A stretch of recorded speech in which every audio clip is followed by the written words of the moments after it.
안녕하세요. 커피앤크라임 채널에 오신 것을 환영합니다. 이야기에 앞서서 사건에 등장한 등장인물들의 사진이 궁금하시다면 네이버 블로그에 커피앤크라임을 검색하셔서 제 블로그를 확인해보세요. 자, 오늘은 수잔과 마이클 루셀 부부에게 일어난 사건에 대해서 이야기를 해볼까요?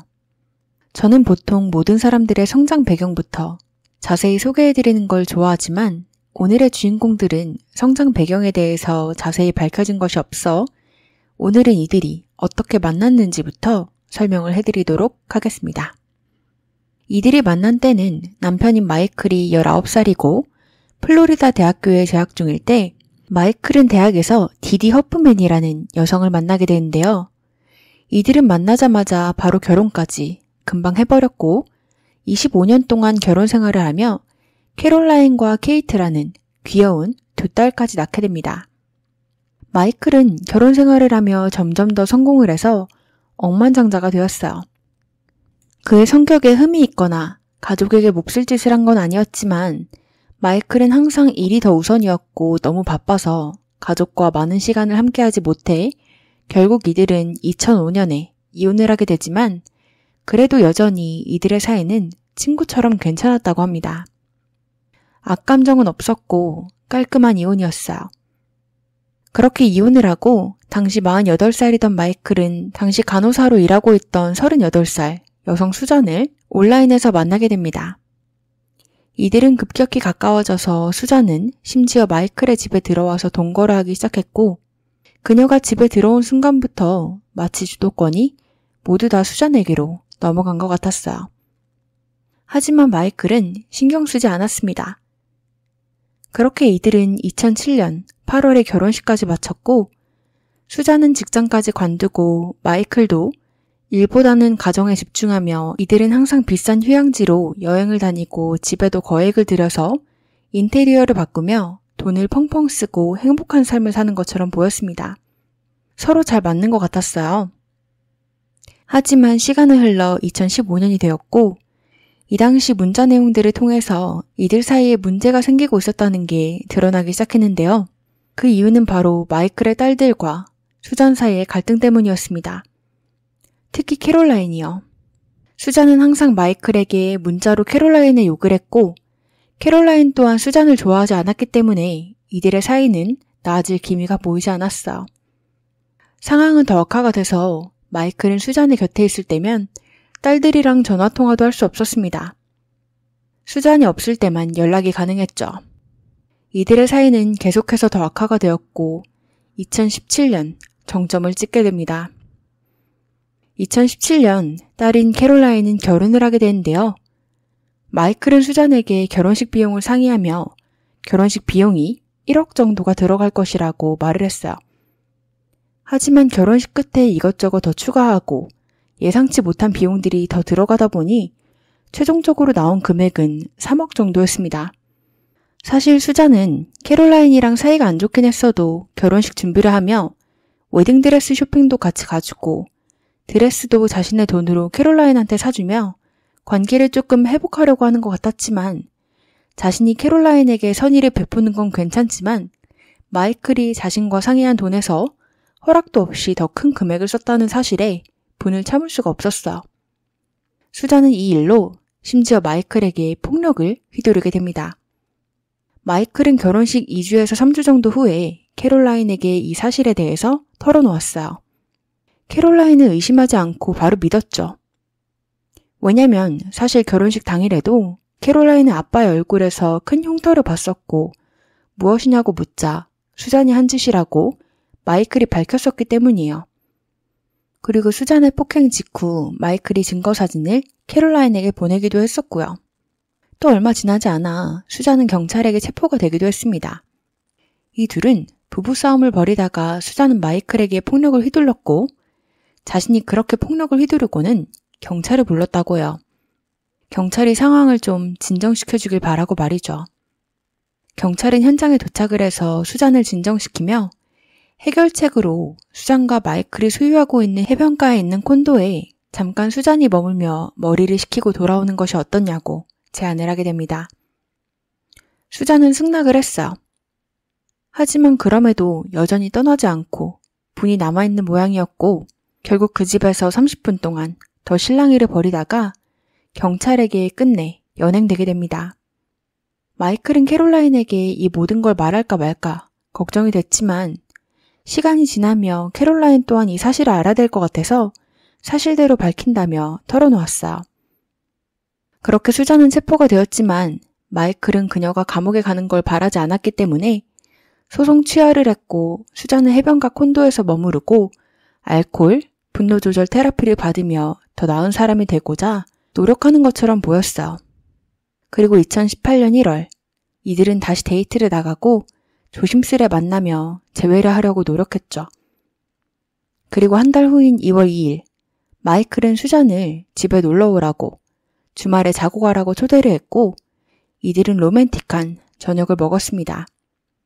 하지만 저녁을 먹는 동안 캐롤라인에 대해서 이들은 이야기를 나누게 됐고 전에도 캐롤라인에 대해서 이야기를 할 때마다 싸웠지만 이건 변하지 않고 이들은 싸움을 하기 시작했어요.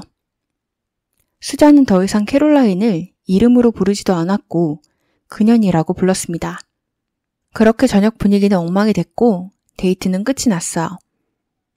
마이클은 자신의 차를 타고 집에 왔고 수잔은 우버를 타고 그의 집으로 갔습니다. 서로 다른 문을 통해서 집에 들어가 마이클은 자신의 침실로 향했고 수잔은 게스트룸으로 향했어요. 이것들은 모두 CCTV에 잡혔기 때문에 여기까지는 모두 팩트이지만 이 사건 이후부터는 서로 말이 다르기 때문에 여러분의 생각을 묻겠습니다. 다음 날인 3일로 넘어가는 새벽 3시 반경 마이클은 911에 전화를 해서 자신과 자신의 부인이 침입자에 의해 칼에 찔렸다며 신고 전화를 했어요. 구급대원들이 도착했을 때 마이클은 마스크를 쓴 침입자가 집에 들어와서 자신과 자신의 부인을 공격했다고 설명을 했고 자신의 부인이 더 큰 부상을 입었다고 밝혔어요. 실제로 수잔은 크게 부상을 입어서 바로 수술을 받아야 됐지만 마이클은 긁힌 자국 정도만 있을 정도였습니다. 그리고 경찰이 집을 수사해본 결과 침입자의 흔적은 어디에도 보이지 않았어. 수잔 또한 수술에서 깨어나자마자 자신을 공격한 것은 낯선 침입자가 아니라 자신의 남편 마이클이라고 답했습니다. 수잔은 마이클이랑 저녁을 먹다가 싸움이 났고 밤에 집에 와서 서로 다른 방에 있는 도중에 문자를 보냈다고 합니다. 나 당신이랑 이혼할 거야. 그리고 어디 한번 잘 살아봐. 그년이 당신 인생 망칠 거니까. 라고 보냈고 문자를 보내고는 게스트룸에서 잠이 들었다고 했어요. 다음날 아침에 일어나자마자 집을 떠날 생각이었고요. 그렇게 잠을 자던 중에 수잔은 이상한 느낌에 눈을 떴다고 합니다. 그녀가 눈을 떴을 때 그녀 위에는 마이클이 있었고 배에서는 날카로운 느낌이 들었다고 했어요. 그래서 밑을 보니 자신의 배에서는 피가 나고 있었고요. 수잔은 너무 놀라서 자신을 지금 찌른 것이냐고 물었다고 합니다. 마이클은 그렇다고 했고 이 둘은 몸싸움을 더 격하게 벌이며 수잔은 싸움 도중에 손목과 목, 배에 더 많은 상처를 입게 됩니다.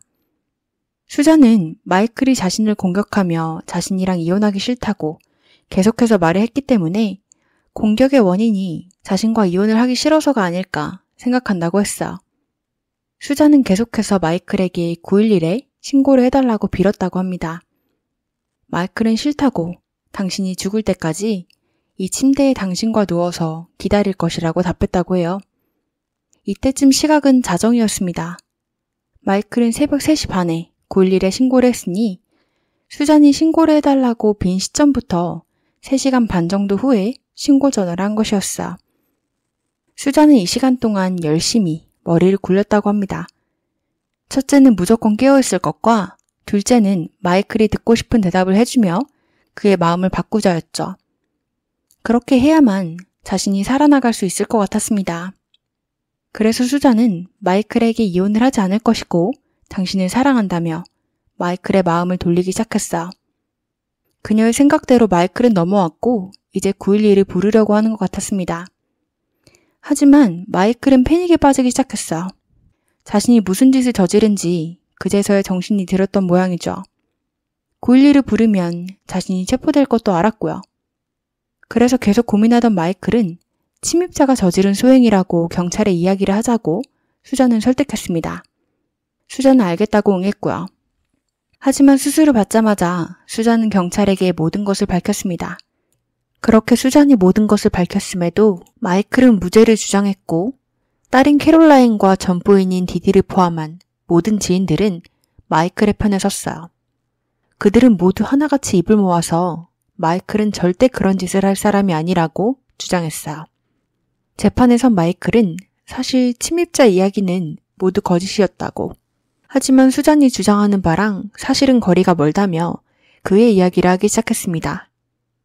마이클은 이들이 저녁을 먹다가 싸운 건 맞지만 저녁에 각자 집에 들어가고 밤 10시가 조금 지나고 수잔이랑 화해를 하고 싶었기에 게스트룸으로 들어갔다고 했어요.